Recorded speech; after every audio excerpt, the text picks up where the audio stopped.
দাঁড়ান বাবা, আমি বিয়ে করতে পারবো না, আমাকে ক্ষমা করো। কিন্তু আমি কোনো ভান করে এই বিয়ের আসরে বসে থাকতে পারছি না।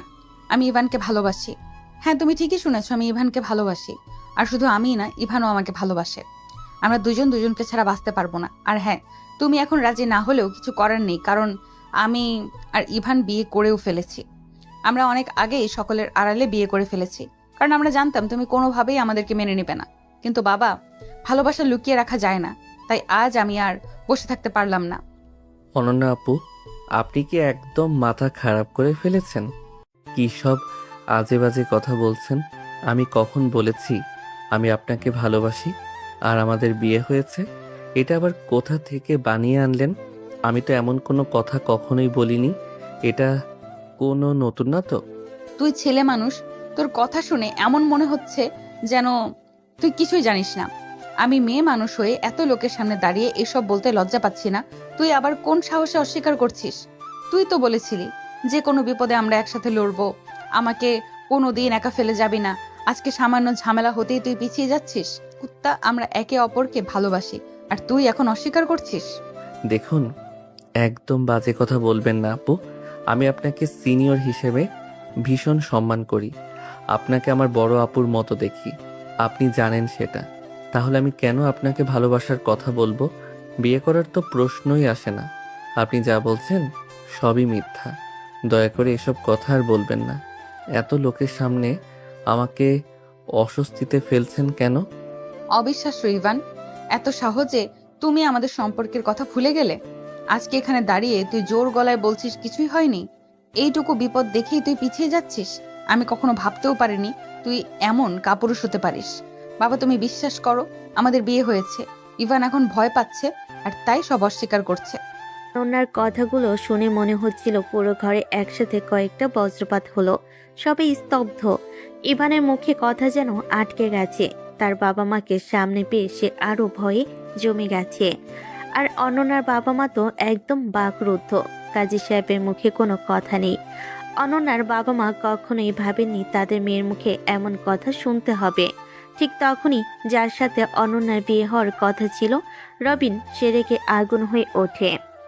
অনন্যা, অনেকক্ষণ ধরে তোমার সব নাটক চুপচাপ দেখলাম। তুমি কি বিয়েটা ছোট বাচ্চাদের খেলা ভেবেছো?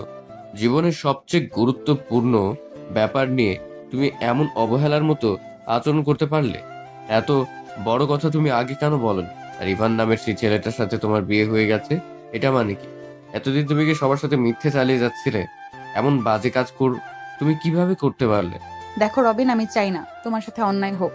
যদি আমি আজকে মুখ না খুলতাম, তাহলে বিয়েটা হয়ে যেত, আর তুমি ঠকে যেতে। আমি ইভানকে ভালোবাসি, এবং সত্যি কথা হচ্ছে আমাদের বিয়ে হয়ে গিয়েছে। আমি আজকে সব সত্যি বলে দিলাম, কারণ তোমাকে কষ্ট দিতে চাইনি। তুমি যদি বিশ্বাস না করো, সেটা তোমার ব্যাপার। তবুও সত্যি কিন্তু সত্যিই থাকবে। আমি এক ফোঁটাও বিশ্বাস করছি না তোমার এসব কথা। প্রমাণ আছে? কি প্রমাণ আছে তোমার কাছে যে তোমরা আসলে বিবাহিত? প্রমাণ চাই? ঠিক আছে, দাঁড়াও, তোমাকে প্রমাণে দেখাচ্ছি এখন। এই কথাটা বলেই অনন্যা ধীর পায়ে নিজের ঘরের দিকে হেঁটে গেল। ঘর বন্ধ করে সবাইকে অস্থিরতায় ছেড়ে দিল।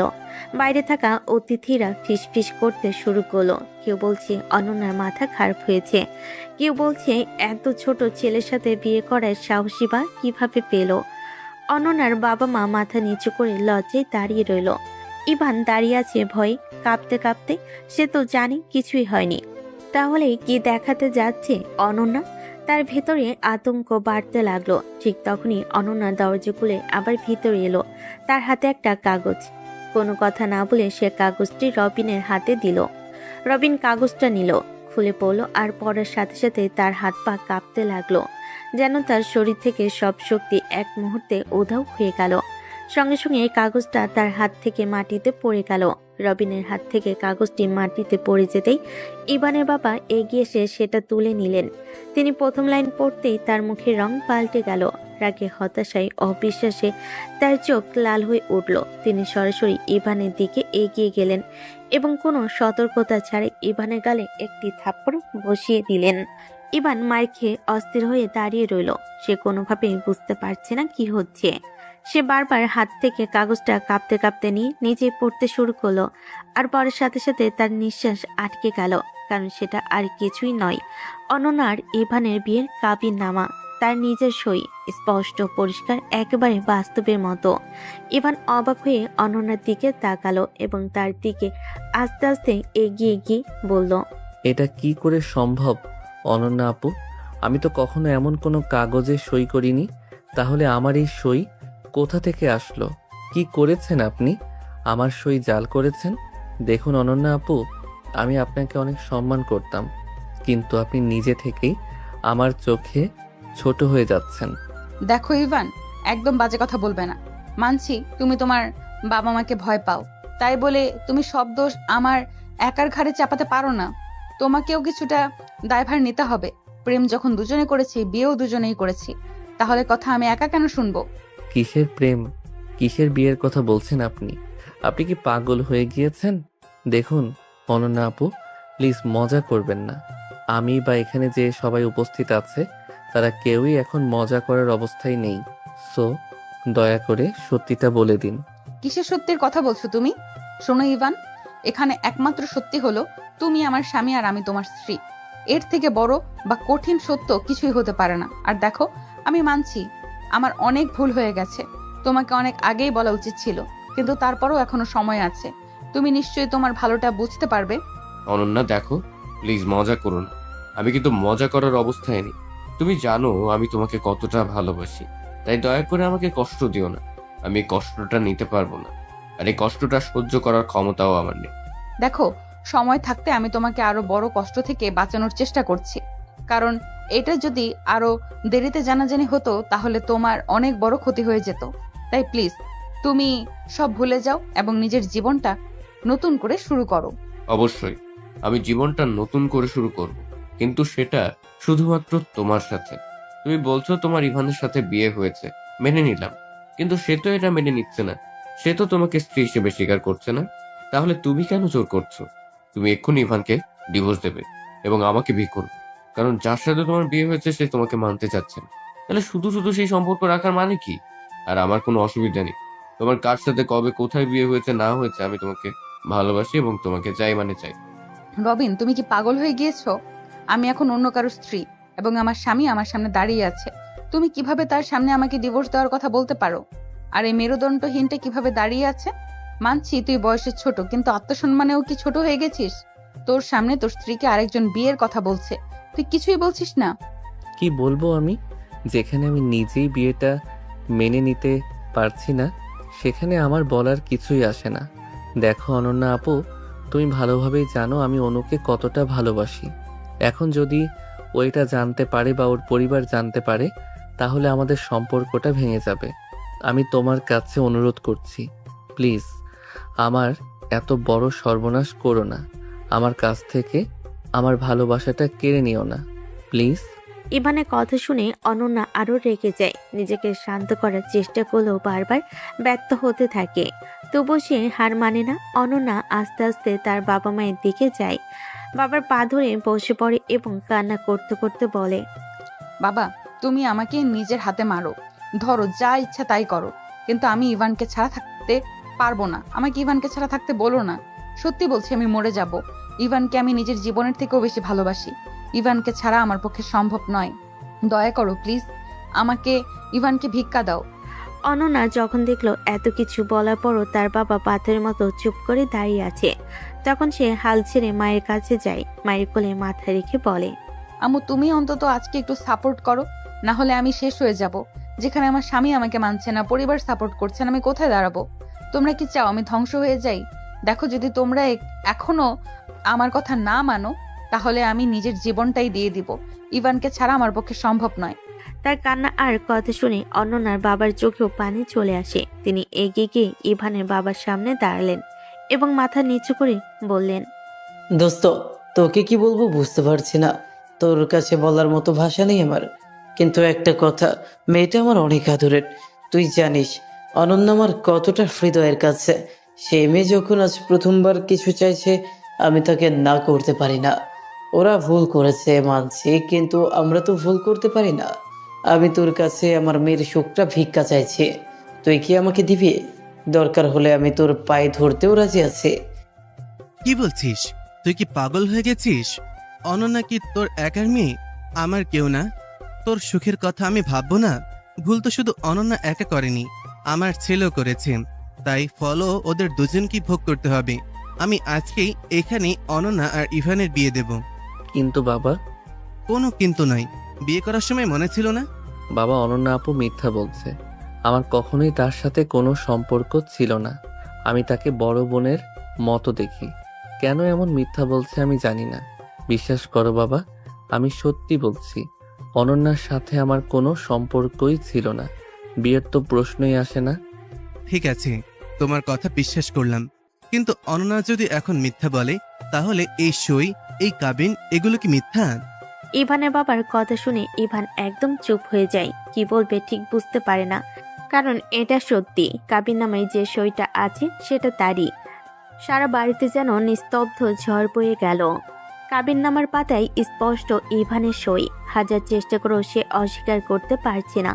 যেন অদ্ভুত কোনো খেলায় ফেসে গেছে সে। কাগজটা হাতে নিয়ে দাঁড়িয়ে থাকা ইভানের মুখ শুকিয়ে গেছে, তার কণ্ঠ কাঁপছে। ইভান আস্তে আস্তে অনন্যার দিকে তাকিয়ে বলল, অনন্যা আপু, আমি সত্যিই জানি না কিভাবে এই সইটা এখানে এলো। এটা আমার সই ঠিকই, কিন্তু আমি তো কখনোই এমন কিছুর সঙ্গে জড়িত ছিলাম না। বিশ্বাস করুন, দয়া করে সত্যিটা বলুন প্লিজ। এটা কিভাবে হলো? ইভান, তুমি যতই মিথ্যা বলো, সত্য কখনো লুকিয়ে থাকে না। আর তোমার সইটা দেখেই সবাই বুঝে গেছে কি সত্য কি মিথ্যা। কিন্তু আমি তো আর কিছু বলার দরকার নেই ইভা। তুমি আর অনন্য ভুল করে ফেলেছো, ঠিক আছে? কিন্তু ভয়ে ঠিক করব। তোমাদের বিয়ে আজকে এখানেই সম্পূর্ণ হবে। কাকা না, প্লিজ আমাকে একটু শুনুন। আপনাদের শপথ, আমি কিছুই করিনি। কেউ আমাকে ফাঁসাচ্ছে, কেউ আমার সই জাল। চুপ! সই জাল করা যায়, কিন্তু এই কাবিনের নিচে সাক্ষীর সই, মোহরের অঙ্ক, রেজিস্টারের সিল, এগুলো কি জাল? বাবা, আমি জানি না, আমি সত্যিই জানি না। ইভানের চোখ থেকে পানি পড়তে শুরু করে। এত বড় বিপদে সে কখনো পড়েনি। চারপাশে সবাই তাকিয়ে আছে, কেউ সন্দেহের চোখে, কেউ ঘৃণায়, কেউ বা অবাক হয়ে। ঠিক তখনই ঘটনাটা আরো জটিল করে দিয়ে একজন এগিয়ে এলো, যে কাজী সাহেব ঘটনা স্থলে বসে সব দেখছিলেন। আমি একটু বলতেছি, কাবিনটা সত্যি। এখানে সবকিছু নিয়ম মেনে করা হয়েছে। দুই পক্ষের নাম, ঠিকানা, সিগনেচার, কোনো সমস্যা নেই। রেজিস্ট্রেশন নম্বরটিও আসল। কি? কাজী সাহেব, আমাকে একটু দেখেন। আমি আপনার সামনে কখনো গেছি? আমার সাথে কখনো কথা বলেছেন? আমি কখনো আপনার অফিসে গেছি? দেখো বাবা, তোমাকে আলাদা করে মেনে নেই, কিন্তু ডকুমেন্ট চেক করে আমি কাবিন করেছি, এটাই নিশ্চিত। ইভান এখন ভয়ে ডাকে হতাশায় কাঁপছে।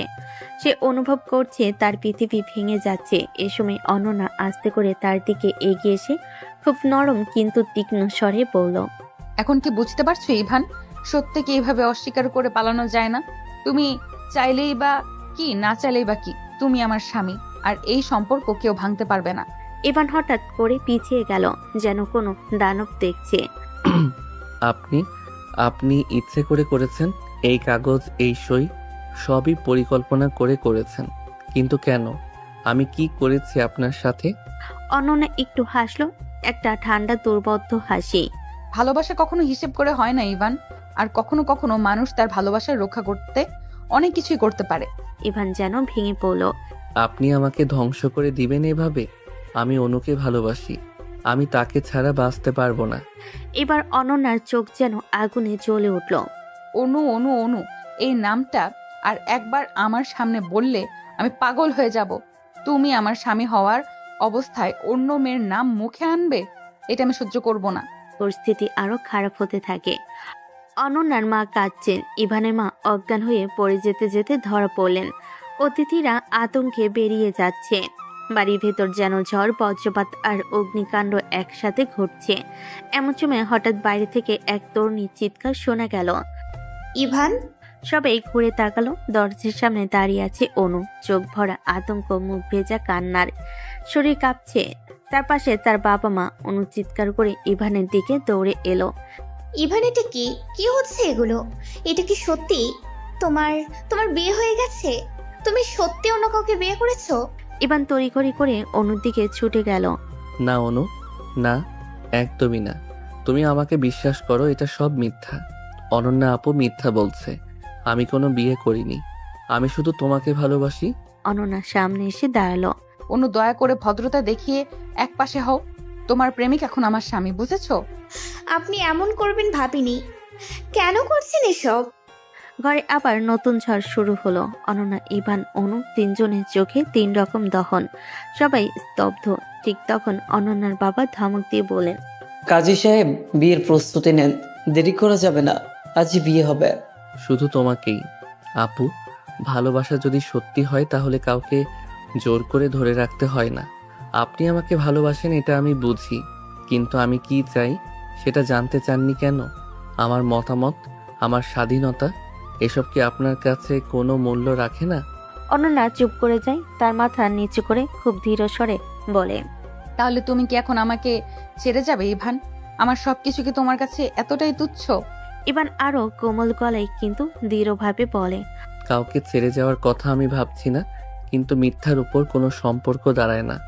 অনন্যা চোখের জল লুকানোর চেষ্টা করে। পরিস্থিতি কঠিন, কিন্তু তাদের দুজনের মাঝে সম্পর্ক ভবিষ্যৎ এখন এই সত্য মেনে নেওয়ার পথেই দাঁড়িয়ে আছে। আঙ্কেল, আপনি কি বলছেন? আজকে এখন এই মুহূর্তে বিয়ে দিবেন? মানে তাহলে আমার কি হবে? আপনি এভাবে আমাকে এবং আমার পরিবারকে অপমান করতে পারেন? যে তোমার সাথে সারা জীবন সংসার করবে, সে যদি তোমাকে বিয়ে করতে রাজি না হয়, তাহলে আমি কি করে জোর করে তার সাথে তোমাকে একসাথে বেঁধে দিতে পারি বলো? হাজার হলেও তো আমি বাবা, আমাকে তো আমার সন্তানের দিকটাও ভেবে দেখতে হবে। এটা আপনি কি বললেন? আপনি নিজের সন্তানের ভালো চাইতে গিয়ে আরেকজনের সন্তানের সঙ্গে অন্যায় করছেন। এটা কি আপনি বুঝতে পারছেন না, নাকি বুঝতে চাইছেন না? আপনি যেমনটা ভাবছেন বিষয়টা এমন নয়। আচ্ছা, আপনি আমার জায়গায় থাকলে কি করতেন বলেন? এখানে আমাদের কি বা করার আছে, যেখানে ওরা নিজেদের মধ্যে সিদ্ধান্ত নিয়ে নিয়েছে? অনেক হয়েছে রবিন, চলো এখান থেকে। তোমাকে এখানে বিয়ে করতে হবে না। আমি তোমার জন্য অনন্যা থেকেও 1000 গুণ ভালো মেয়ে খুঁজে দেব। না বাবা, আমি বিয়ে না করে এখান থেকে কোথাও যাব না। তোমরা কেন বুঝতে চাইছো না? আবার অনন্যা থেকে ভালো কাউকে না, অনন্যাকেই চাই। রবিন, এবার কিন্তু তুমি অনেক বেশি বেশি করছো। যা বলছি তাই করবে। চলো আমার সাথে, ওঠো। রবিনের বাবা রবিনের কোনো কথা না শুনে তার হাত ধরে টানতে টানতে সেখান থেকে নিয়ে গেল। রবিন যেতে চাইছিল না, কিন্তু তারপরও তার বাবার জোরাজুরিতে সে আর সেখানে দাঁড়াতে পারল না। তবে যাওয়ার আগে সে একটা কথা বলে যায় অনন্যাকে। আমি আজকে চলে যাচ্ছি ঠিকই, তবে আমি আবার আসবো। তুমি এটা ভেবো না যে তুমি আমাকে কষ্টে রেখে নিজের সুখে থাকবে। আমি যেমন জ্বলে পুড়ে ছাই হয়ে যাব, তোমাকে আমি কখনোই সুখে শান্তিতে থাকতে দেব না। I promise. কথাটি বলে রবিন তার বাবার সাথে চলে গেল। রবিন আর রবিনের পরিবার চলে যাওয়ার পর ইভান অনেক চেষ্টা করেছিল তার পরিবারকে বোঝাতে, কিন্তু কেউ তার কোনো কথা শুনল না। অনু অনেক কানাকাটি করছিল, যেটা দেখে তার বাবা মা আর সহ্য করতে না পেরে তাকে সেখান থেকে নিয়ে চলে গেল।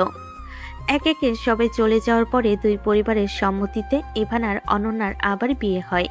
ইভান অনেকবার আটকানোর চেষ্টা করেছিল, কিন্তু দুই পরিবারের কথা শুনতে তাকে বাধ্য হয়ে বিয়েটা করতে হয়। বিয়ের পরে অনন্যার বাবার কথা মতো অনন্যা এবং ইভানকে অনন্যার বাড়িতে রেখে দেওয়া হয়।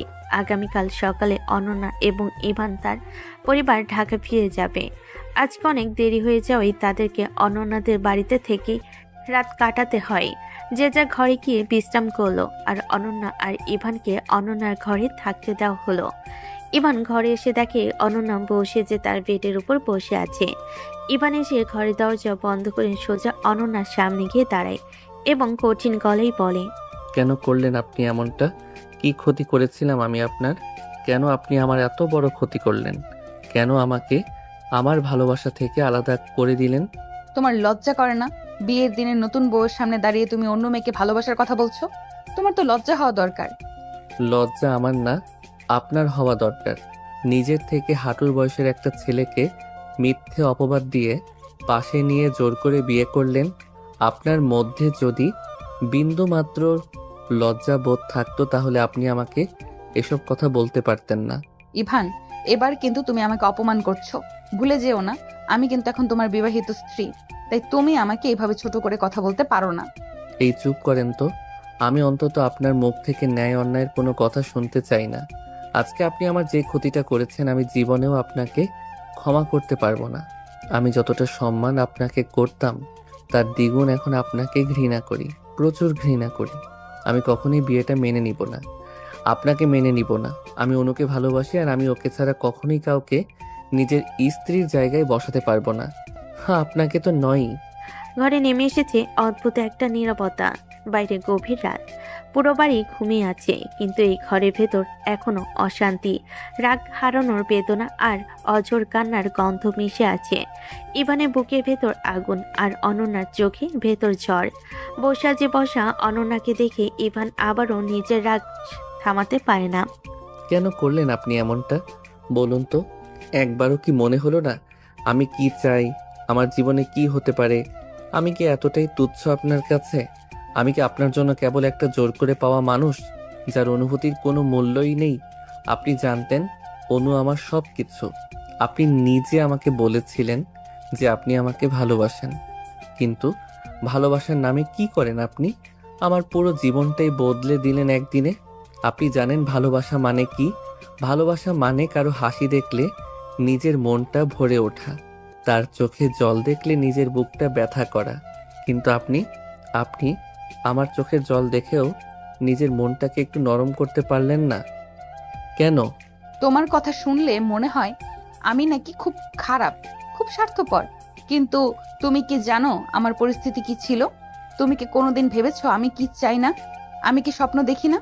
আমি কি আমার জীবনের মানুষের জন্য একটুও ভালোবাসা পাই না?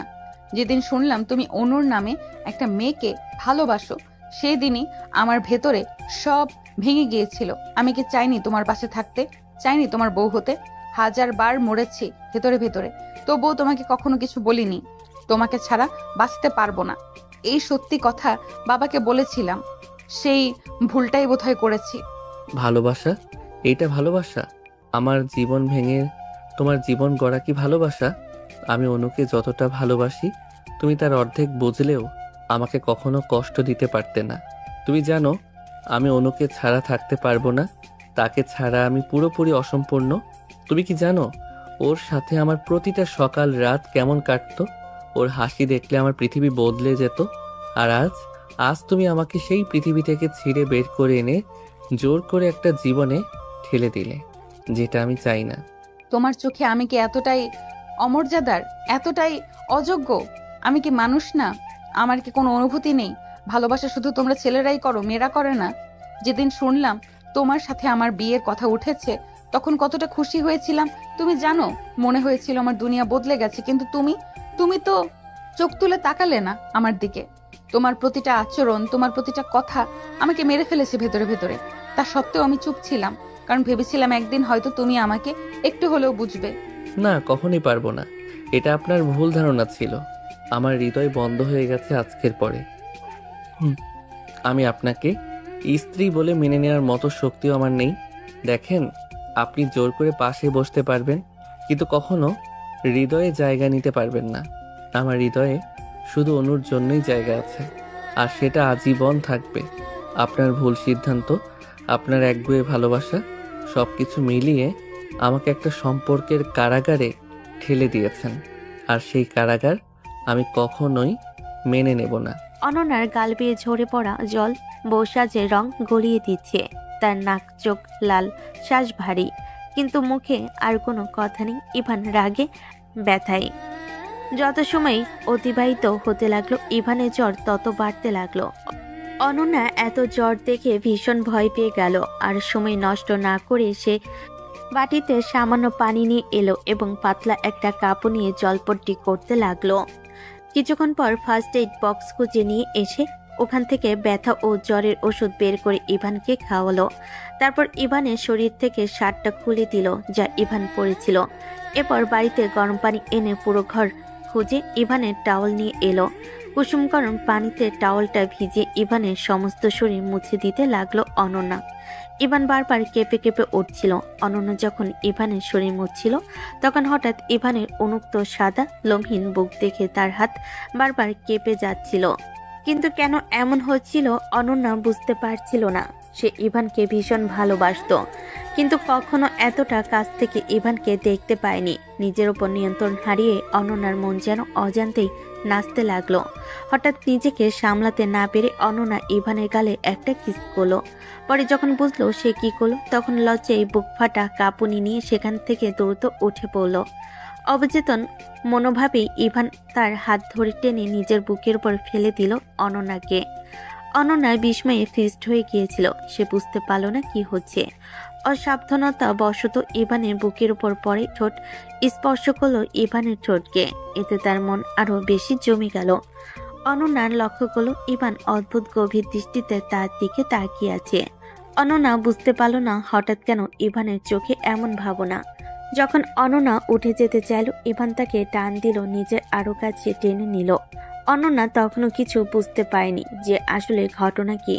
যখন আবারও ইভানের কাছ থেকে নিজেকে ছাড়িয়ে নিতে গেল, তখন ইভান এক হাত দিয়ে অনন্যাকে ঘাট থেকে টেনে এনে নিজের আরো কাছে নিয়ে এসে অনন্যার ঠোঁট নিজের দখল নিয়ে নিল। অনন্যা কি বলবে বুঝতে পারছিল না, আর ইভান যেন নিজেই নিয়ন্ত্রণ হারিয়ে ফেলছিল। ইভানের হাত অনন্যার শরীর জুড়ে ঘুরে বেড়াতে লাগলো। অনন্যার শরীর কেঁপে উঠল একবার, তারপর আবারও ইভানের মুখ ধীরে ধীরে অনন্যার গালে গুজে দিল। অন্যদিকে অনন্যার অবস্থাও একেবারে নিয়ন্ত্রণের বাইরে চলে গেল। তখনই ইভানের একটি কথা অনন্যার সমস্ত আশা আকাঙ্ক্ষা আবেগ একসঙ্গে মিলিয়ে দিল। ইভান বলল, অনু, প্লিজ আমাকে একলা রেখে যেও না। আমি তোমাকে ছাড়া বাঁচতে পারবো না। আমি সত্যি তোমাকে অনেক বেশি ভালোবাসি। আমি জানতাম তুই কখনো আমাকে অবিশ্বাস করতে পারবে না, যেতে পারবে না। তুমি আমাকে এই পরিস্থিতিতে একা ফেলে যাবে না।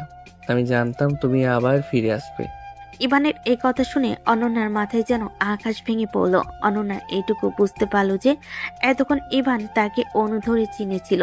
বুঝতে পারল না সে কিভাবে বলবে যে তার সঙ্গে অনু নয়, অনন্যা ছিল। অনন্যার ভিতর একটা অপরাধ বোধ জেগে উঠল। ভেবে কান্নার মতো অবস্থা হলো তার। ইভান যদি জানতো তাহলে হয়তো সে রেগে যাবে, হয়তো ঘৃণা করবে। অনন্যা একদমই ইভানের ঘৃণার পাত্র হতে চাইল না, তাই নিজের শরীরকে সরিয়ে নিল। নিশ্চয়ই ইভানের পায়ের কাছে বসলো। অনেকক্ষণ অতিবাহিত হলো। অনন্যা বুঝতে পারল না কখন তার চোখ আটকে গেল আর সে ঘুমিয়ে পড়ল। পরদিন সকালে ইভানের ঘুম ভেঙে গেল। অনুভব করলো পায়ের উপর ভারী কিছু রয়েছে। ইভান প্রথমে বুঝতে পারল না কি এমন ভারী, কিন্তু চোখ খুলতে দেখে অনন্যা তার পায়ের উপর মাথা রেখে ঘুমিয়ে আছে। ইভান আবারও চোখ বন্ধ করলো। গতকালের ঘটনাগুলো মাথায় ভেসে উঠল। রাগে কাঁপতে কাঁপতে ইভান অনন্যাকে ধাক্কা দিয়ে সরিয়ে দিল। হঠাৎ অনন্যা ধাক্কা খেয়ে মেঝেতে পড়ে গেল। করুণ চোখে ইভানের দিকে তাকালো। ইভান কোনো প্রতিক্রিয়া না দিয়ে ওয়াশরুমের দিকে চলে গেল। কিছুক্ষণ পর ওয়াশরুম থেকে ফ্রেশ হয়ে এসে কাপড় বের করে প্রস্তুত হয়ে নিচে নামলো। দেখলো তার বাবা মা ডাইনিং টেবিলে বসে সকালের নাস্তা করছে। ইভান তাদের দিকে কিছু না বলে বেরিয়ে যেতে গেল। হঠাৎ ইভানের বাবা বলল, কি হলো ইভান, কোথায় যাচ্ছ? আবার কোথায় যাব? প্রতিদিন যেখানে যাই সেখানে যাচ্ছি। ভার্সিটিতে যাচ্ছি। তুই ভার্সিটিতে যাচ্ছিস, কিন্তু কিছু খেয়ে যাচ্ছিস না কেন? তোর শরীর অনেক দুর্বল। গতকাল তো হাত থেকে অনেক রক্ত পড়েছে। রাতে তো মনে হয় জ্বরও হয়েছিল।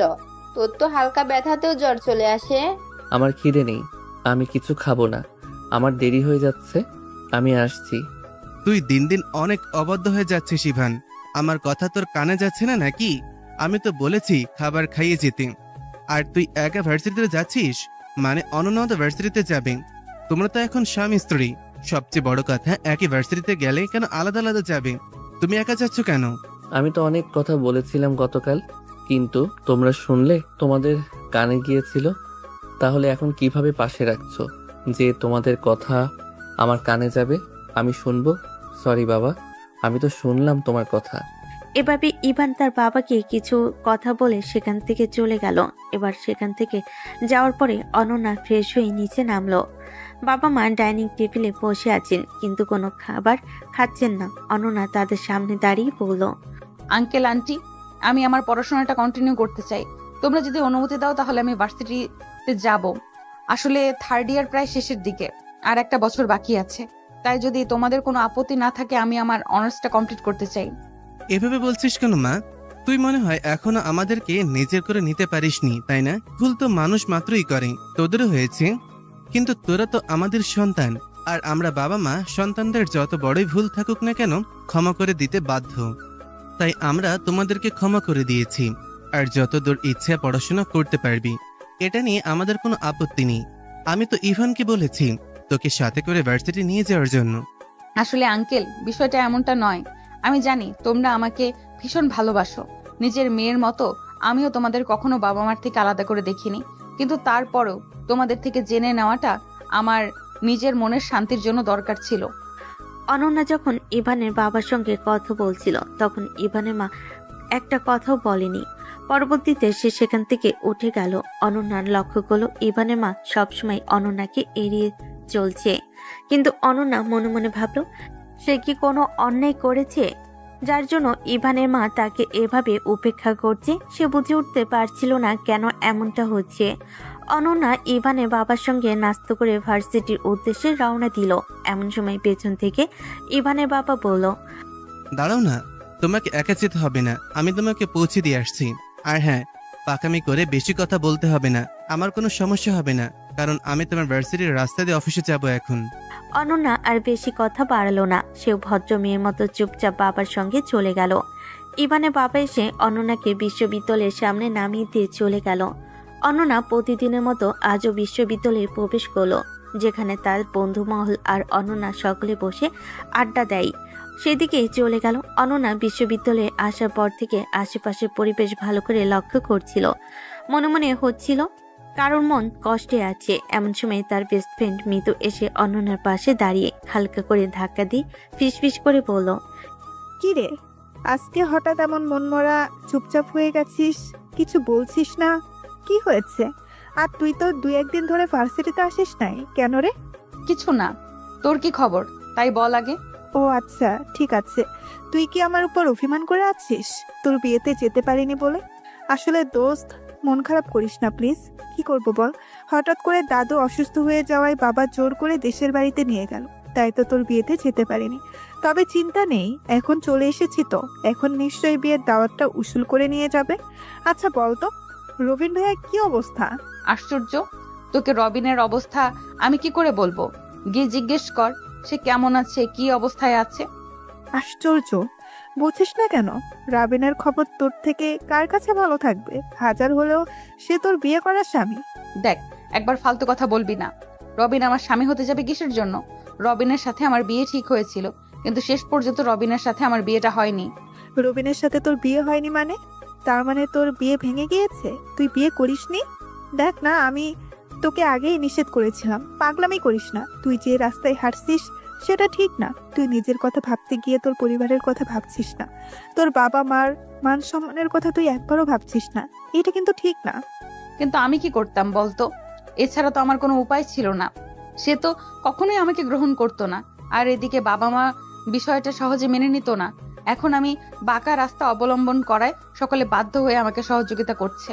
তার মানে তুই সত্যি সত্যি এটা করেছিস? তোর সাহস আছে বলতে হবে। তা ঘটনা যখন ঘটিয়েই ফেলেছিস, তাহলে একা একাই ভার্সিটিতে আসলি কেন? আপনার হিরো কোথায়? তাকে তো দেখলাম না আপনার সঙ্গে আসতে। সে অনেক সকালে চলে এসেছে, তার নাকি কি ইম্পর্টেন্ট ক্লাস আছে। বলছিস কি? এত জল্পনা কল্পনা করে এত কিছু করে বিয়েটা করলি, অথচ এখন জামাইকে রেখে একা একা করছিস। তুই আমাদের মেয়ে জাতের মান ডুবিয়ে ফেললি অনন্যা। তোর বাজে কথা বন্ধ কর। বিষয়টা তুই যতটা সহজে ভাবছিস ঠিক ততটা সহজ না। আমিও প্রথম প্রথম তোর মতো এতটা সহজ ভেবেছিলাম, কিন্তু অতটা সহজ না। মানে তুই কিসব বলছিস? কিছুই বুঝতে পারছি না। এবার অনন্যা মিতুকে সবকিছু বুঝিয়ে বলল, প্রথম থেকে শেষ পর্যন্ত কিভাবে তাদের বিয়েটা হয়েছে, কিভাবে অনন্যা ইভানদের বাড়িতে আসার পরে এবার রিয়াক্ট করছে, এবং এখনো পর্যন্ত কি কি হচ্ছে প্রত্যেকটা বিষয়কে মিতুর সাথে আলোচনা করলো। মিতু সবকিছু শুনে যেন পাথর হয়ে গিয়েছে। সে কি বলবে ঠিক বুঝে উঠতে পারছে না। অনন্যা যখন দেখলো মিতুর অবস্থা খারাপ হয়ে গিয়েছে, তখন সে মিতুকে স্বাভাবিক করার জন্য বলল, আচ্ছা চল ক্যান্টিনে যাই।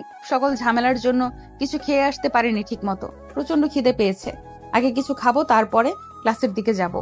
এই কথাটা বলার সাথে সাথেই অনন্যা মিতুকে কোনো কথা বলার সুযোগ না দিয়ে হাত ধরে টানতে টানতে ক্যান্টিনের দিকে নিয়ে যাচ্ছিল। এমন সময় হঠাৎ করে মিতু তাদেরকে ক্যাম্পাসেরই সাইডে দূরে বটগাছের নিচে দেখলো। নজর চেয়ে থমকে গেল এবং সে অনন্যাকে উদ্দেশ্য করে বলল, এই অনন্যা, দেখ দেখ, ওটাই ইভান না? অনন্যা মিতুর কথা শুনে সাথে সাথে ক্যাম্পাসের পশ্চিম দিকের বটগাছের নিচে তাকায়। এবার বাইকের কাছে দাঁড়িয়ে একটা মেয়ের কাঁধে হাত দিয়ে গল্প করছে। অনন্যা দূর থেকে মেয়েটাকে ঠিকঠাক দেখতে না পারলেও বোঝার চেষ্টা করলো ওর মেয়েটা কে হতে পারে। তাই আর কোনো কথা না বলে সে মিতুকে সাথে নিয়ে দ্রুত ক্যান্টিনের ভিতর চলে গেল।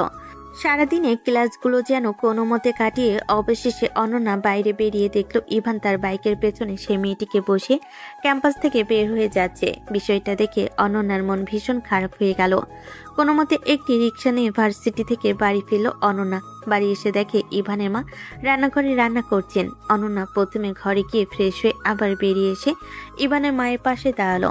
পেছন থেকে তার হাত জড়িয়ে হালকা করে বলল, আচ্ছা আন্টি, কোনো কারণে কি তুমি আমার উপর অভিমান করে আছো?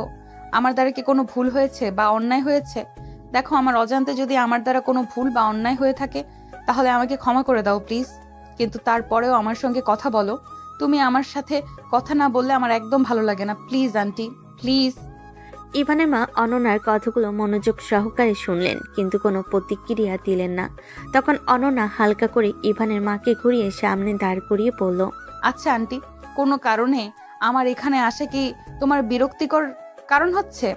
আচ্ছা, কোনো কারণে আমার এখানে আসা কি তোমার বিরক্তির কারণ হয়েছে? যদি এমন হয়ে থাকে তাহলে আমি না হয় বাড়ি চলে যাই, কিন্তু প্লিজ তুমি মন খারাপ করে থেকো না। তুমি মন খারাপ করলে আমার ভালো লাগে না। একটা থাপ্পড় দিয়ে গালের সব দাঁত ফেলে দেবো তোমাকে। আমি বলেছি বাড়ি থেকে বেরিয়ে যেতে, যা নয় তাই মুখে আসতে। বলে দিচ্ছি, সবকিছুর একটা সীমা থাকে অনন্যা। তাহলে বলো, তুমি আমার সাথে এভাবে কথা বলছো কেন? এভাবে ব্যবহার করছো কেন? আমি কি অন্যায় করেছি বলবে তো আমাকে। তা না হলে আমি বুঝবো কিভাবে আমার দ্বারা কোনো অন্যায় হয়েছে কি। আমি তোমার কাছে হাত জোর করে বলছি, প্লিজ প্লিজ, কি হয়েছে বলো। তুমি আমাকে কেন এমন করছো? কারণ তুমি একাই ডিসার্ভ করো, তাই তোমাকে এটাই দিচ্ছি। আমি তোমাকে নিজের মনের গহীন থেকে নিজের মেয়ে মনে করেছি। পারো, তুমি তো আমাকে কখনো নিজের মা মনে করনি। যদি মা মনে করতে তাহলে আমার কাছ থেকে এত কিছু কখনো লুকাতে পারতে না। তুমি আমার কাছে বিষয়টা লুকিয়ে আসো, এজন্য আমি কষ্ট পাইনি। কষ্ট পেয়েছি এজন্য যে পাবলিক প্লেসে সবার সামনে জানতে পেরেছি, এজন্য। দেখো আন্টি, আমি খুব মানছি আমার ভুল হয়েছে, আমার অন্যায় হয়েছে। কি করব বলো? যার জন্য করে চুরি সেই কয় চোর। তোমার ছেলের জন্য এত ফাইট করলাম, এত অন্যায় অত্যাচার সহ্য করলাম, কিন্তু তারপরেও দেখো তোমার ছেলে আমার সঙ্গে কেমন ব্যবহার করছে। আসলে একতরফা ভালোবাসার গল্প আর কিভাবে বলে বেড়াই। একতরফা ভালোবাসা মানে কি বলতে চাইছো? কি তুমি ভালো করে ক্লিয়ার করে বল না, না হলে বুঝবো কিভাবে?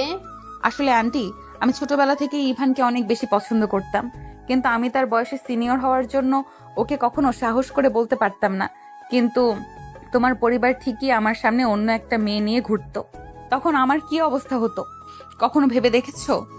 এত কিছুর মাঝে সব থেকে বড় সত্যি এবং একমাত্র সত্যি যেটা, সেটা হলো আমি তোমার ছেলেকে ভালোবাসি, নিজের থেকেও বেশি ভালোবাসি। আমাকে বললি না কেন? তাহলে আমাকে বলতে পারতে, তাহলে আমি ঠিক কোনো না কোনো ব্যবস্থা গ্রহণ করে নিতাম। কি করে বলবো বলো? আমি তো একদিক দিয়েও ভয় পেয়েছিলাম তুমি আর আঙ্কেল যদি জানতে পারো এবং আমাকে ভুল বোঝো তাহলে কি হবে। একবারও ভেবে দেখেছো? যাও বা তোমাদের সাথে দেখা হয় তখন, তাও হবে না। আমি তো বুঝলাম, তাহলে তোদের বিয়ে বিষয়টা কি যদি একবার বলতে, কারণ এটা নিয়ে অনেক। ইভানের মা এই বিষয়টা নিয়ে আর কোনো কথা বলার সুযোগ পেল না, কারণ হঠাৎ করে ইভান বাড়িতে ফিরে এলো। এসে তার মাকে ডাকাডাকি করতে লাগলো এবং বলল তার ভীষণ খিদা লেগেছে, খাবার দেওয়ার জন্য। বলে ইভান নিজের ঘরে চলে গেল ফ্রেশ হওয়ার জন্য। তাই বলে মা আবার নিজের কাজে ব্যস্ত হয়ে যায়। রান্না শেষ করে খাবার রেডি করে অনন্যার হাতে দিয়ে বলে ইভানকে দিয়ে দেওয়ার জন্য। অনন্যা খাবার নিয়ে টেবিলে রেখে দেখে টেবিলে বসে ইভান ফোন চালাচ্ছে। অনন্যা খাবারের প্লেটটা নিয়ে গিয়ে ইভানের সামনে রাখে। ইভান খাবার মুখে নিতে যাবে, এমন সময় পাশে তাকিয়ে দেখে অনন্যা তার জন্য খাবারের প্লেট নিয়ে এসেছে। তাই সে খাবারটি না খেয়ে খাবারের প্লেটটি মেঝেতে ছুঁড়ে মারল। এমন সময় রান্নাঘর থেকে ইভানের মা বেরিয়ে এলো, এসে জিজ্ঞেস করলো, কি হলো? কিসের শব্দ হচ্ছে এখানে এত? ইভানের মা বাইরে এসে দেখে অনন্যার দিকে তেড়ে যাচ্ছে ইভান, এবং তিনি নিজেই তাকিয়ে দেখে খাবারের প্লেটটি নিচে পড়ে আছে। এমন ব্যবহার দেখে ইভানের মা ভীষণ রেগে যান এবং ইভানের দিকে এগিয়ে গিয়ে ইভানের গালে জোরে একটা চড় মারে এবং বলে, অনেকদিন ধরে তোমার এসব বেয়াদবি লক্ষ্য করেছি, কিন্তু তোমাকে কিছু বলছি না, তাই বলে এমনটা ভেবো না যে তোমাকে আমি কখনো কিছু বলতে পারবো না। নিজের স্ত্রীর সঙ্গে কেমন ব্যবহার করতে হয় সেটা তো তুমি জানো না, কিন্তু তাই বলে একটা মেয়ের সাথে কিভাবে ব্যবহার করতে হয় সেটা কি আমি তোমাকে কখনো শেখাইনি? আম্মু, তুমি নিজে ওই ছলনাময়ী ছলনার কাছে হেরে গেলে। ঠিক আছে, আমি খারাপ তো, আমি তোমাদের কাছে আর কখনো আসবো না। ইভান কথাটি বলেই নিজের ঘরে গিয়ে ঘরের দরজা লক করে দিল। এরপর ইভান অনন্যাকে তো দেখতেই পারতো না, সাথে তার পরিবারের সঙ্গেও ঠিকমতো সময় দিত না, কথা বলতো না, এবং অনন্যা তার আশেপাশে থাকলে ভীষণ অন্যায় অত্যাচার করত, অপমান করত, অনন্যাকে ছোট করে কথা বলতো সবসময়। ভার্সিটিতে গেলে অনন্যা তার সাথে কথা বলার চেষ্টা করলে অনন্যাকে ভার্সিটিতেও সবার সামনে অনেকবার অপমানিত হতে হয়েছে। একদিন ইভানের ভীষণ মাথা ব্যথা করছিল, এমন সময় অনন্যা তার জন্য জানি আসে। সেটা ইভান ছুঁড়ে মারতে গেলে গরম জাগিয়ে পড়ে অনন্যার হাতে।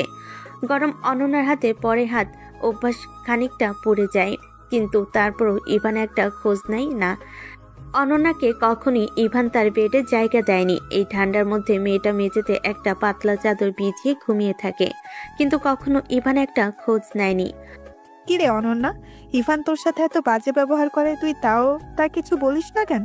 তুই তো শুধু তাকে ভালোবাসিস, সে কোনো অন্যায় তো করিসনি, তাহলে কেন সে বারবার তোকে এত অপমান অপদস্থ করে? তুই নিজেও কিছু বলিস না, আমাকেও কিছু বলতে দিস না কেন? বলতো, যেখানে ও নিজেই সব থেকে বড় অন্যায় করছে, ঘরেও স্ত্রী থাকা অবস্থাতেও বাইরের মেয়েদের সঙ্গে ঘুরে বেড়াচ্ছে। সরি, সব ঠিক হয়ে যাবে। ওকে হঠাৎ করে এত বড় একটা আঘাত দিয়েছি আমার থেকে, তাই হয়তো আমার প্রতি অভিমান করেছে। ওকে একটু সময় দে, ও ঠিক হয়ে যাবে, চিন্তা করিস না। আচ্ছা চল ক্লাসে যাই। অনন্যার মিতু তাদের ক্লাসে যাচ্ছিল, এমন সময় মাঠের মাঝখান থেকে কেমন যেন অনেক মানুষের আওয়াজ শোনা যাচ্ছিল। তাই জন্য আগ্রহী হয়ে অনন্যা এবং মিতু সেদিকে এগিয়ে যায়। সামনের দিকে এগিয়ে যা দেখে তার জন্য হয়তো তারা প্রস্তুত ছিল না। মাঝখানে হাঁটু মুড়িয়ে বসে ইভান গোলাপ ফুলের তোড়া নিয়ে অনুকে প্রপোজ করছিল, আর সবে হাততালি দিয়ে তাদের উৎসাহ দিচ্ছিল, এবং অনু ভীষণ খুশি হয়ে ইভানের হাত থেকে সেই ফুলের তোড়াটা নিয়ে নেয়। অনু ইভানের হাত থেকে ফুলের তোড়াটা নিয়ে মাত্র ইভান উঠে দাঁড়ায় এবং অনুকে শক্ত করে জড়িয়ে ধরে। অনন্যা দূর থেকে কেন যেন বিষয়টা সহ্য করতে পারছিল না, তাই সে এবার আর অনুর সামনে গিয়ে দাঁড়ায় এবং অনুকে এভাবে থেকে আলাদা করে সজোরে তার গালে একটা থাপ্পড় মারে এবং বলে, এই মেয়ে, এই তোর এত বড় সাহস! তুই জেনে বুঝে একটা বিবাহিত ছেলের সাথে অবৈধ সম্পর্ক করে আরেকটা মেয়ের সংসার ভাঙছিস। অনন্যার কথা শুনে ইভান ভীষণ রেগে যায় এবং রেগে গিয়ে পুরো ক্যাম্পাসের মানুষের সামনে দাঁড়িয়ে অনন্যার গালে সজোরে একটা থাপ্পড় মারে এবং বলে, আসলে তোদের মতো বেহায়া মেয়েদেরকে না মুখে কথা বলে কিছুই হবে না। একে তো নিজেই অন্যায় করেছিস, নিজের থেকে বয়সে ছোট একটা ছেলেকে ফাঁসিয়ে বিয়ে করেছিস, এখন এসেছিস আমাদেরকে ন্যায় অন্যায় শেখাতে। যেটা তুই নিজে করেছিস সেটা কি খুব ভালো করেছিস? একবার ভেবে দেখ তো। ইভান, চুপ, একদম চুপ, আর কোনো কথা বলবি না। এই যে হ্যালো গাইস, অ্যাটেনশন প্লিজ। এই যে ইনাকে দেখছেন না, মিস অনন্যা, ইনি হলেন ক্রিমিনাল মাইন্ডের একজন মহিলা। কেন বলছি শুনুন, আমি ওকে চিনিও না জানিও না, ওকে তো কখনো পাত্তা দেই না। কেন দেব বলুন তো? আমার কি সাজে ওর মতো একটা বয়স্ক মেয়েকে এমন নজরে দেখা? ও আমার থেকে বয়সে কত বড় এটা জানা সত্ত্বেও আমার মতো একজন ভোলা ভোলা ছেলেকে ফাঁসিয়ে বিয়ে করার স্বপ্ন দেখে, যেটাতে হয়তো ভাগ্যক্রমে জিতেও গিয়েছে, কিন্তু আমি ওকে জিততে দিব না। আচ্ছা আপনারাই বলুন, ওর সাথে কি আমার যায়? ক্যাম্পাসে এতগুলো মানুষের মধ্যে এত অপমান অনন্যা কোনোভাবেই সহ্য করতে পারে না, তাই আর সে সেখানে এক মুহূর্ত না দাঁড়িয়ে দৌড়ে ক্যাম্পাস থেকে বেরিয়ে যায়। মিতু দূরে দাঁড়িয়ে সবকিছু শুনছিল। চলে যাওয়ার পর মিতু ভীষণ রেগে যায়। মিতু ইভানের সামনে এসে দাঁড়িয়ে সজোরে ইভানের গালে একটা থাপ্পড় মারে এবং রাগী তেজি গলায় বলে, আসলে তোদের মতো ছেলেরা না কখনো সত্যিকারের ভালোবাসা ডিজার্ভ করিস না। আজকে তুই যার জন্য এই রেখে পায়ে ঠেলে ফেলে দিলি, সে আসলে কত বড় কাজ সেটা তোর পা কাটলে তুই বুঝতে পারবি। অনন্যা তোকে ভাসিয়ে বিয়ে করেনি, তোকে বাঁচিয়েছে, তোর জীবনটা রক্ষা করেছে। এটাতে খুবই দ্রুতই বুঝতে পারবে, কিন্তু সেটা অনেক দেরিতে, কারণ আজকে তুই সেটা করলি। এরপর তুই তো অনন্যাকে ডিজার্ভ করিস না। তোর জন্য এই সোকল অনুই ঠিক আছে। মিতু আর সেখানে এক সেকেন্ড না দাঁড়িয়ে অনন্যাকে খুঁজতে অনন্যার পিছে পিছে চলে যায়, কিন্তু সে বেশ কিছুটা দূরে যাওয়ার পরও অনন্যাকে আর খুঁজে পায় না, কারণ অনন্যা এত দূর তো ছুটে গেছে যে তাকে ধরতে পায়নি। কিন্তু সে মনে মনে ভীষণ আতঙ্কিত হয়, কারণ অনন্যা আজকে যে আঘাতটা পেয়েছে সেই আঘাতটা সে কখনোই সহ্য করতে পারবে না। এজন্য সে নিজে কোনো ক্ষতি না করে বসে, এই ভয়ে মিতু পুরো শিউরে ওঠে। এদিকে ইভান নিজেও ভীষণ গিল্টি ফিল করতে থাকে, কারণ আজকে সে যা করেছে সেটা সত্যি অন্যায় করেছে। এভাবে অনন্যাকে বলাটা তার উচিত হয়নি। এরপর ইভানেরও সারাদিন মন ভালো থাকে না, কেন সে নিজেও জানে না। ইভান বাড়ি যেতে যেতে সন্ধ্যা হয়ে যায় এবং সে বাড়িতে এসে দেখে তার বাবা মা এবং অনন্যার বাবা মা ড্রয়িং রুমে পায়চারি করছে। ইভানকে বাড়ি ফিরতে দেখে ইভানের বাবা ইভানের দিকে এগিয়ে এসে সজোরে ইভানের গালে একটা থাপ্পড় মারে এবং বলে, তোর মতন একজন কুলাঙ্কারকে জন্ম দিয়ে আজকে আমার নিজের প্রতি ঘৃণা হচ্ছে। আমি কি করেছি? তোমরা আমার সঙ্গে এমন ব্যবহার করছো কিসের জন্য? যা করেছে তোমাদের ওই অনন্যা করেছে। ও কেন বারবার আমার সমস্ত কাজে ইন্টারফেয়ার করে? আমি ওকে বারবার সাবধান করেছি, কিন্তু তারপরেও আমার কোনো কথা শুনে নেই। আমি কি করব বলো? তুই কি করেছিস তুই জানিস না? আমি তো আমাকে কল করে সবকিছু বলেছি এবং আজ সারাদিন আমার মেয়েটাকে তন্ন করে খুঁজেছি, কিন্তু কোথাও পাইনি। এখন যদি মেয়েটার কোনো ক্ষতি হয়ে যায় তাহলে আমি কিভাবে ওর বাবা মায়ের কাছে মুখ দেখাবো? আসলে তুই অনন্যাকে ডিজার্ভই করিস না। আমার প্রয়োজন নেই ওকে। কে বলেছে ওকে আমার প্রয়োজন? আমি তো তোমাদের বারবার বলেছি ও মিথ্যা বলছে। আমি ওকে ভালোবাসি না, আমি ওকে বিয়ে করিনি। তাহলে কেন তোমরা বারবার জোর করে আমার গলায় ওকে ঝুলিয়ে দাও? ইভানের বাবা ইভানের কথা শুনে ভীষণ ব্যথিত হয় এবং তিনি কোনো কথা না বলে অনন্যার বাবার সামনে গিয়ে দাঁড়ায় এবং হাত জোর করে বলে, আমাকে ক্ষমা করে দে প্লিজ। আমি একজন অমানুষের জন্য তোর মেয়েটাকে ভিক্ষা চেয়ে এনেছিলাম। মেয়েটার তো কোনো দোষ ছিল না, আমাকে মাফ করে দে।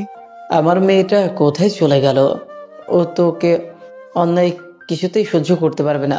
এখন আমার ভয় হচ্ছে আমার মেয়েটা নিজের না কোনো ক্ষতি করে বসে।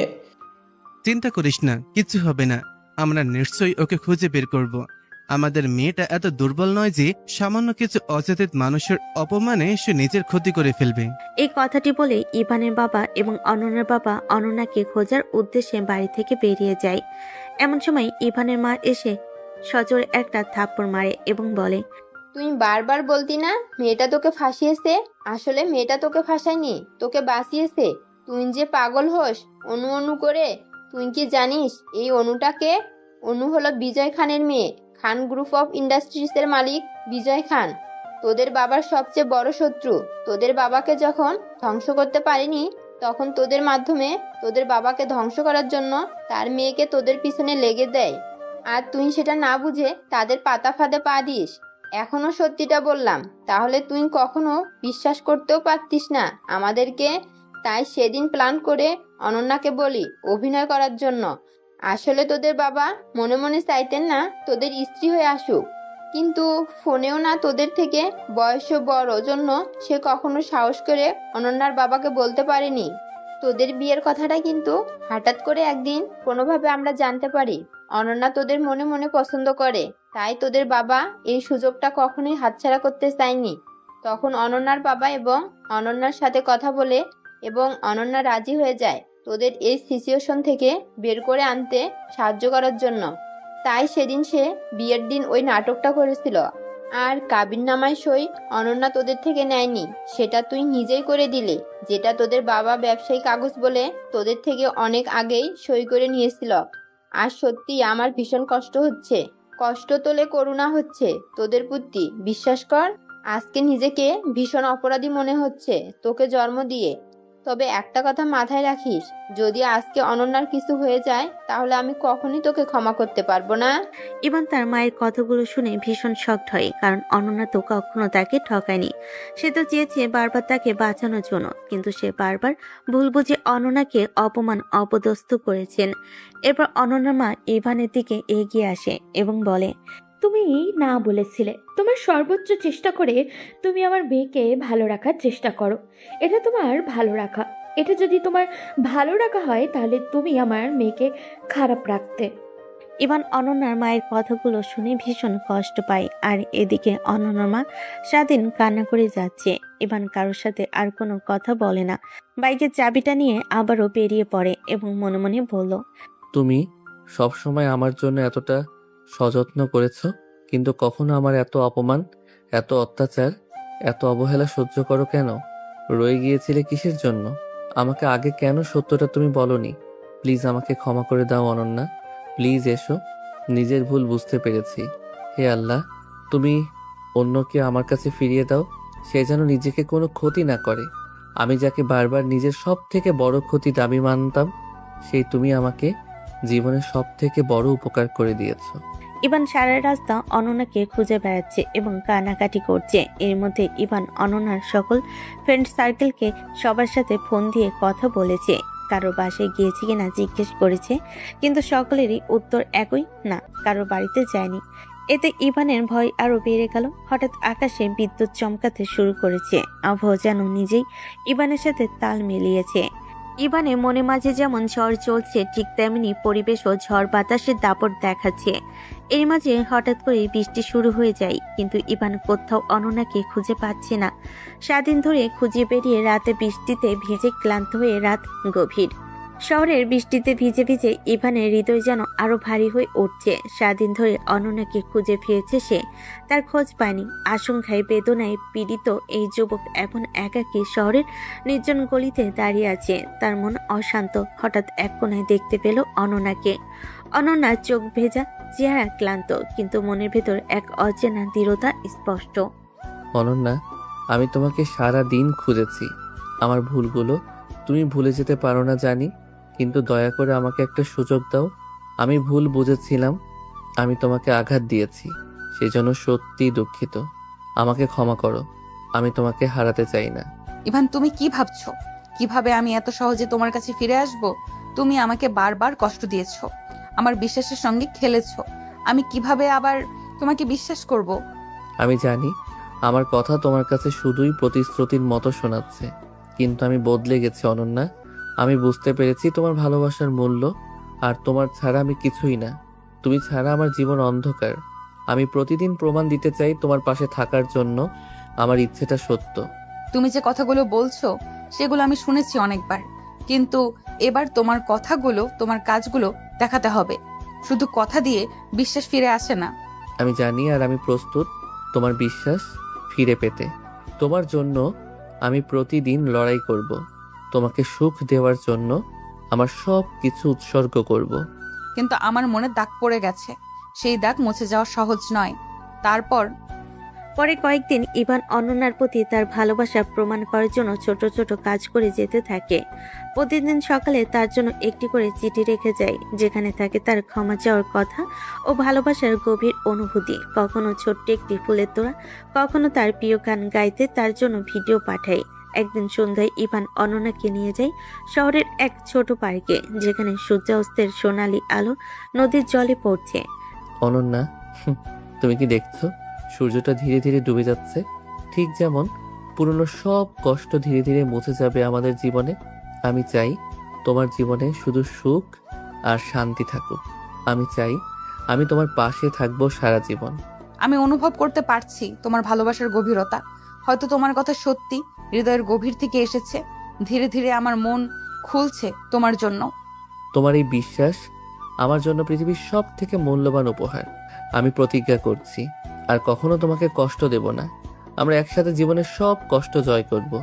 আমি তোমার হাত ছাড়বো না ইভান। তুমি আমার জীবনের আশ্রয়, আমার ভালোবাসার ঠিকানা। কিছুদিন পর এক রাতে তারা একসাথে নদীর ধারে বসে। বৃষ্টি আবারও শুরু হয়েছে, কিন্তু এবার সেটা যেন তাদের ভালোবাসার উৎসব। অনন্যা, তোমাকে পাওয়ার জন্য আমি কত যুদ্ধ করেছি, কতবার নিজের ভুল বুঝেছি। আজ আমি শুধু তোমার সঙ্গে থাকতে চাই, ভালোবাসার সুরে জীবন সাজাতে চাই। আমি জানি তোমার ভেতরে পরিবর্তন এসেছে। তুমি আমাকে বুঝতে শিখেছো। আমি আজ তোমার পাশে আছি এই নতুন জীবনের জন্য। ইভান ধীরে ধীরে তার চোখে চুম্বন দিয়ে বলে, আমাদের ভালোবাসা শক্তিশালী, যা সবকিছু পার করে যাবে। তুমি আমার প্রাণ, আমার সব। সেই রাত থেকে তাদের জীবনে ঝড় থেমে গিয়েছিল। তারা একসঙ্গে চলো ভালোবাসার আলোকময় পথ ধরে, যেখানে কষ্টগুলো স্মৃতি হয়ে রয়ে গেল আর বিশ্বাস আর ভালোবাসার স্নিগ্ধ আলো তাদের পথ প্রদর্শক। একদিন রাতে খাওয়া শেষে অনন্যা ফ্রিজ থেকে ঠান্ডা পানি নিতে এসেছিল। অনন্যা ফ্রিজ থেকে ঠান্ডা পানি নিয়ে সে রুমে গিয়ে পানি খেয়ে বোতলটা পাশের টি টেবিলের উপর রেখে যেয়ে না বেডে ঘুমোতে যাবে, অমনি কোথা থেকে ইভান এসে হাজির হয়। অনন্যার সামনে হাঁটু মুড়ে বসে বলল, আচ্ছা, আমাদের বিয়ে হয়েছে কতদিন? হঠাৎ ইভানের মুখে এমন কথা শুনে অনন্যার বেশ সন্দেহ এবং মুখ কুঁচকে আসে। এরপর সন্ধিয়ান দৃষ্টিতে সে ইভানের দিকে তাকায়, দেখে ইভান তার দিকেই তাকিয়ে মুচকি মুচকি হাসে। তাই সে বাধ্য হয়ে উত্তর দেয়, 6 মাস। শোনো, এই 6 মাসটা যদি আমরা প্রপার কাজে লাগাতাম তাহলে আগামী 3 মাস পরে আমরা বাচ্চা কাচ্চার বাবা মা হয়ে যেতাম। তুমি কি মাঝরাতে আমার সঙ্গে বসে ফাজলামো করতে লেগেছো? অনন্যার কথা শুনে ইভান অনন্যার প্রতি বেশি বিরক্ত হয়। এই মেয়েটা কি পরিমাণ নিরামিষ, কোথায় একটু রোমান্টিক কথা বলে মুড বানাচ্ছি, কেমন কেমন সময়তে পানি ঢেলে দিল। অনন্যা এবার ইভানের দিকে লক্ষ্য করতে থাকে। ইভান কেমন যেন বাচ্চা মানুষের মতো বেশ করে বসে আছে। এটা দেখে অনন্যার বেশ হাসি পায়, কিন্তু তারপর সে তার হাসি আটকে বলে, আচ্ছা, অনেক তো হলো, এবার অন্তত সরো, আমি ঘুমাবো। ইভান অনন্যার একের পর এক কেমন কথা শুনে ভীষণ ক্ষেপে যায় এবং সে উঠে দাঁড়ায় এবং অনন্যাকে ধাক্কা দিয়ে বেডের উপর ফেলে দেয় এবং নিজেই অনন্যার উপরে উঠে বসে এবং বলে, আজ আর কোনো ঘুম হচ্ছে না জানো। কথাটি বলে ইভান অনন্যার উন্মুক্ত ঘাড়ে নিজের মুখ ডুবিয়ে দেয় এবং ঘাড়ের কাছে নাক দিয়ে বারবার স্লাইড করতে থাকে এবং ঘোর নেশালো কণ্ঠে বলে, আই নিড ইউ জান, I badly need you right now. অনন্যাকে নীরব দেখে ইভান অনন্যাকে আর কিছু বলার সুযোগ না দিয়ে হুট করে অনন্যার ঘাট থেকে নিজের মুখ তুলে অনন্যার ঠোঁটে বেশ লম্বা একটা কিস করে। এরপর বেশ কিছু সময় অনন্যার চোখের দিকে তাকিয়ে থাকে। এরপর আস্তে আস্তে শরীরে জড়িয়ে থাকা শাড়িটা খুলে পাশের ফ্লোরে ছুঁড়ে ফেলে দেয়। অনন্যা বেশ আতঙ্কিত হলে ইভান ঘরের লাইট অফ করে অনন্যার একদম কাছে এসে অনন্যার কানে কানে বললেন, ডোন্ট ওয়ারি জান, তোমার বরটা তোমার সহনশীলতার বাইরে যাবে না, চিন্তা করো না। কথাটি বলে ইভান আস্তে আস্তে অনন্যার একদম কাছে এসে তার মাঝে মিশে যেতে থাকে। দুজনের অংশদারিত্ব পুরো সমানে সমানে। ঠোঁট স্পর্শ করলো ইভানের ঠোঁটকে, এতে তার মন আরো বেশি জমে গেল। অনন্যার লক্ষ্য করলো ইভান অদ্ভুত গভীর দৃষ্টিতে তার দিকে তাকিয়ে আছে। অনন্যা বুঝতে পারল না হঠাৎ কেন ইভানের চোখে এমন ভাবনা। যখন অনন্যা উঠে যেতে চাইল, ইভান তাকে টান দিল, নিজের আরো কাছে টেনে নিল। অনন্যা তখনও কিছু বুঝতে পারেনি যে আসলে ঘটনা কি। যখন আবারও ইভানের কাছ থেকে নিজেকে ছাড়িয়ে নিতে গেল, তখন ইভান এক হাত দিয়ে অনন্যাকে ঘাট থেকে টেনে এনে নিজের আরো কাছে নিয়ে এসে অনন্যার ঠোঁট নিজের দখল নিয়ে নিল। অনন্যা কি বলবে বুঝতে পারছিল না, আর ইভান যেন নিজেই নিয়ন্ত্রণ হারিয়ে ফেলছিল। ইভানের হাত অনন্যার শরীর জুড়ে ঘুরে বেড়াতে লাগলো। অনন্যার শরীর কেঁপে উঠল একবার, তারপর আবারও ইভানের মুখ ধীরে ধীরে অনন্যার গালে গুজে দিল। অন্যদিকে অনন্যার অবস্থাও একেবারে নিয়ন্ত্রণের বাইরে চলে গেল। তখনই ইভানের একটি কথা অনন্যার সমস্ত আশা আকাঙ্ক্ষা আবেগ একসঙ্গে মিলিয়ে দিল। ইভান বলল, অনু, প্লিজ আমাকে একলা রেখে যেও না, আমি তোমাকে ছাড়া বাঁচতে পারবো না। আমি সত্যি তোমাকে অনেক বেশি ভালোবাসি। আমি জানতাম তুই কখনো আমাকে অবিশ্বাস করতে পারবে না, যেতে পারবে না। তুমি আমাকে এই পরিস্থিতিতে একা ফেলে যাবে না। আমি জানতাম তুমি আবার ফিরে আসবে। ইভানের এই কথা শুনে অনন্যার মাথায় যেন আকাশ ভেঙে পড়ল। অনন্যা এইটুকু বুঝতে পারল যে এতক্ষণ ইভান তাকে অনু ধরে চিনেছিল। বুঝতে পারল না সে কিভাবে বলবে যে তার সঙ্গে অনু নয়, অনন্যা ছিল। অনন্যার ভিতর একটা অপরাধবোধ জেগে উঠল, ভেবে কান্নার মতো অবস্থা হলো তার। ইভান যদি জানতো তাহলে হয়তো সে রেগে যাবে, হয়তো ঘৃণা করবে। অনন্যা একদমই ইভানের ঘৃণার পাত্র হতে চাইল না, তাই নিজের শরীরকে সরিয়ে নিল, নিজেই ইভানের পায়ের কাছে বসলো। অনেকক্ষণ অতিবাহিত হলো। অনন্যা বুঝতে পারল না কখন তার চোখ আটকে গেল আর সে ঘুমিয়ে পড়ল। পরদিন সকালে ইভানের ঘুম ভেঙে গেল। অনুভব করলো পায়ের উপর ভারী কিছু রয়েছে। ইভান প্রথমে বুঝতে পারল না কি এমন ভারী, কিন্তু চোখ খুলতে দেখে অনন্যা তার পায়ের উপর মাথা রেখে ঘুমিয়ে আছে। ইভান আবারও চোখ বন্ধ করলো। গতকালের ঘটনাগুলো মাথায় ভেসে উঠল। রাগে কাঁপতে কাঁপতে ইভান অনন্যাকে ধাক্কা দিয়ে সরিয়ে দিল। হঠাৎ অনন্যা ধাক্কা খেয়ে মেঝেতে পড়ে গেল। করুণ চোখে ইভানের দিকে তাকালো। ইভান কোনো প্রতিক্রিয়া না দিয়ে ওয়াশরুমের দিকে চলে গেল। কিছুক্ষণ পর ওয়াশরুম থেকে ফ্রেশ হয়ে এসে কাপড় বের করে প্রস্তুত হয়ে নিচে নামলো। দেখলো তার বাবা মা ডাইনিং টেবিলে বসে সকালের নাস্তা করছে। ইভান তাদের দিকে কিছু না বলে বেরিয়ে যেতে গেল। হঠাৎ ইভানের বাবা বলল, কি হলো ইভান, কোথায় যাচ্ছ? আবার কোথায় যাব? প্রতিদিন যেখানে যাই সেখানে যাচ্ছি। ভার্সিটিতে যাচ্ছি। তুই ভার্সিটিতে যাচ্ছিস, কিন্তু কিছু খেয়ে যাচ্ছিস না কেন? তোর শরীর অনেক দুর্বল, গতকাল তো হাত থেকে অনেক রক্ত পড়েছে, রাতে তো মনে হয় জ্বরও হয়েছিল। তোর তো হালকা ব্যথাতেও জ্বর চলে আসে। আমার খিদে নেই, আমি কিছু খাবো না। আমার দেরি হয়ে যাচ্ছে, আমি আসছি। তুই দিন দিন অনেক অবাধ্য হয়ে যাচ্ছিস ইভান। আমার কথা তোর কানে যাচ্ছে না নাকি? আমি তো বলেছি খাবার খাইয়ে যেতে। আর তুই একা ভার্সিটিতে যাচ্ছিস, মানে অনন্যা ভার্সিটিতে যাবে। তোমরা তো এখন স্বামী স্ত্রী। সবচেয়ে বড় কথা, একই ভার্সিটিতে গেলে কেন আলাদা আলাদা যাবে? তুমি একা যাচ্ছ কেন? আমি তো অনেক কথা বলেছিলাম গতকাল, কিন্তু তোমরা শুনলে? তোমাদের কানে গিয়েছিল। তাহলে এখন কিভাবে পাশে রাখছো যে তোমাদের কথা আমার কানে যাবে, আমি শুনবো? সরি বাবা, আমি তো শুনলাম তোমার কথা। এভাবে ইভান তার বাবাকে কিছু কথা বলে সেখান থেকে চলে গেল। এবার সেখান থেকে যাওয়ার পরে অনন্যা ফ্রেশ হয়ে নিচে নামলো। বাবা মা ডাইনিং টেবিলে বসে আছেন, কিন্তু কোনো খাবার খাচ্ছেন না। অনন্যা তাদের সামনে দাঁড়িয়ে বলল, আঙ্কেল আন্টি, আমি আমার পড়াশোনাটা কন্টিনিউ করতে চাই। তোমরা যদি অনুমতি দাও তাহলে আমি ভার্সিটিতে যাব। আসলে থার্ড ইয়ার প্রায় শেষের দিকে, আর একটা বছর বাকি আছে। তাই যদি তোমাদের কোনো আপত্তি না থাকে আমি আমার অনার্সটা কমপ্লিট করতে চাই। এভাবে বলছিস কেন মা?